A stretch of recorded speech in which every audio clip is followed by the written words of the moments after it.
Hello, and welcome to the Global Studies News Network. I'm your host, Chris Getchell.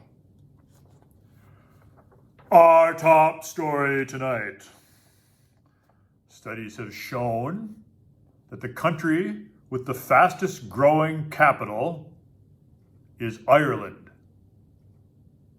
Every day it's Dublin. More at 11.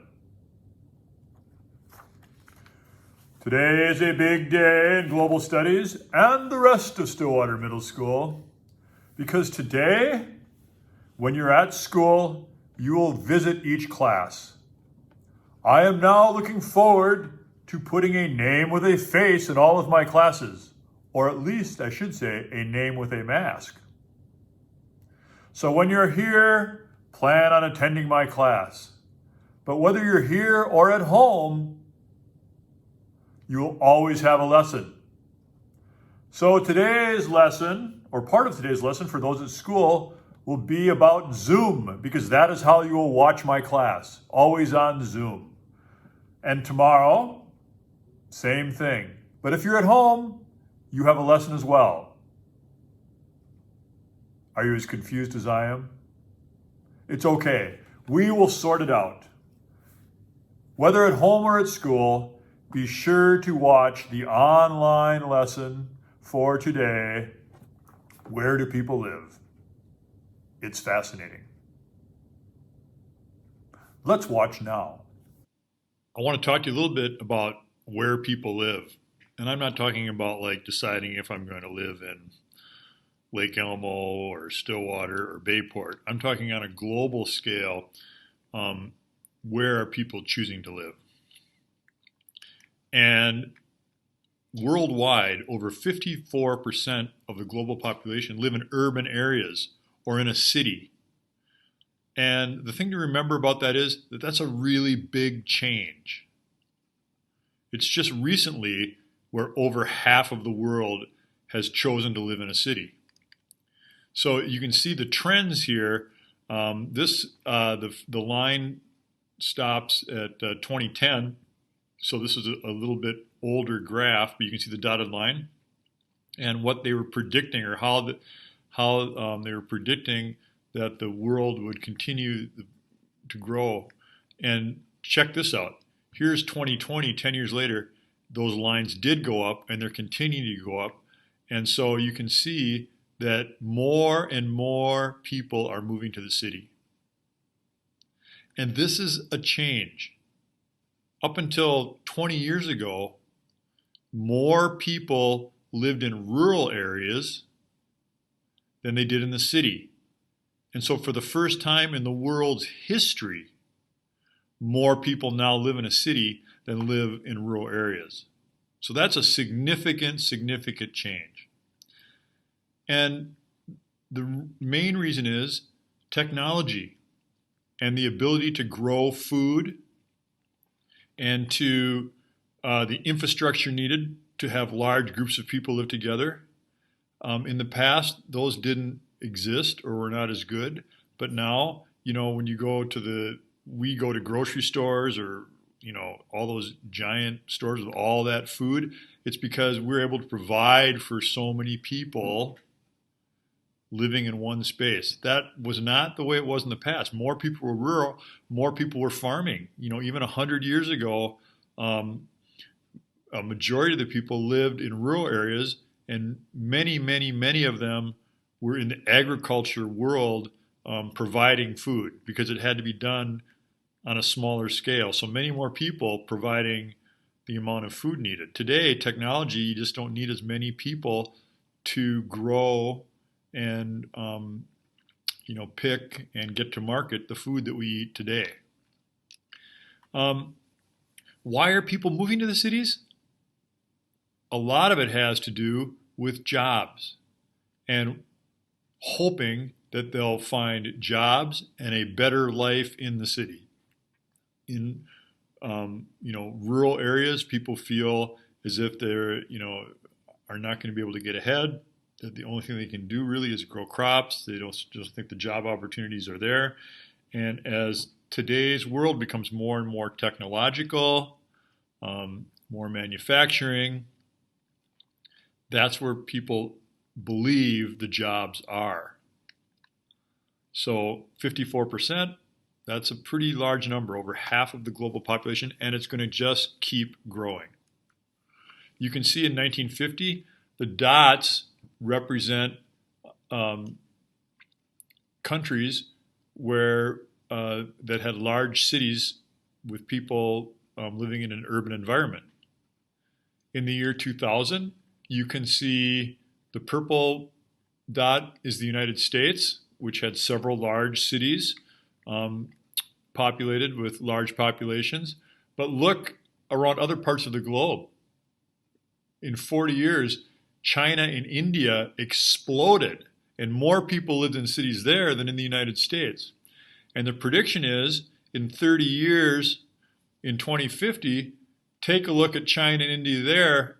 The United States grows some, but China and India really grow, and so do many countries around Europe and Asia. And you can see how many that is. So the populations are just going to continue to grow in cities, and that's going to be one of the largest challenges faced as a global society is how do these cities handle all of these people? You can see the rapidly growing countries of India and China.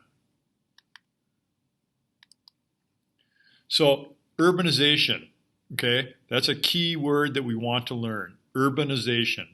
Urbanization is the increase in percentage of people living in cities. So urbanization is when people move to the city. It's the increase in the percentage of people living in cities. So when you hear about that growth, that is urbanization. Now, besides cities, what are some other factors that affect where people often choose to live? Well, there's two of them, coastlines and climate, okay? Coastlines are interesting because when we think of coastlines, I'm not talking about just the ocean, okay? Coastlines are anywhere on a waterway that people can use really for transportation and transporting goods and services. So take the United States, for example. There are, of course, are coastlines along the oceans, but then there are also many, many rivers that could be considered coastlines. There are many large cities that manufacture and move goods up and down rivers that could be considered coastline. Minneapolis and the grain industry was part of a coastline. Cleveland, Ohio, in the steel industry, Detroit with the car industry, Duluth with the iron ore industry on Lake Superior. All of these large cities could be considered on a coastline. Now, the other thing is temperate climates. If you look at a global trend, a majority of the people look for temperate climates. What's a temperate climate? It's, think, comfortable. If you look at Southeast United States, okay, people continue to move there, and it's growing more rapidly than other places because of its climate. But there are exceptions. So, especially with today's technology, okay? I think we understand this the best because we live in Minnesota, okay? In the summer, we have a pretty temperate climate. Even in the spring and the fall, we could consider it temperate. But in the winter, it's not temperate. It's downright cold a lot of the time. However, we are able to live here and continue our life because of technology, okay? And so as people around the globe continue to move to different places, technology is allowing them to live in places that they haven't been able to live before. Or at least I shouldn't say, it's more about the number of people that are choosing to live in places they haven't been able to live before.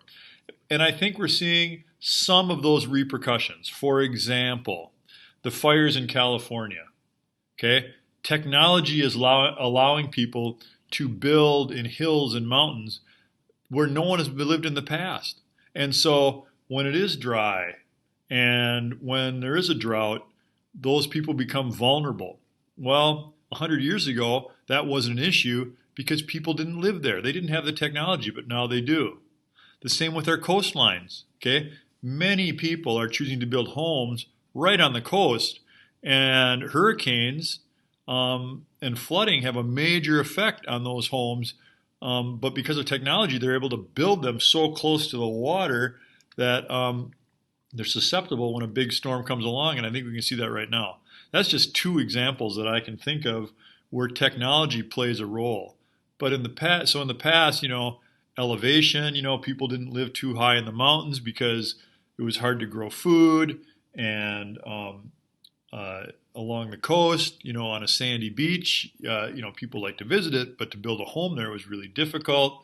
And now people can live in different places and they can get to town to buy the food they need because of technology.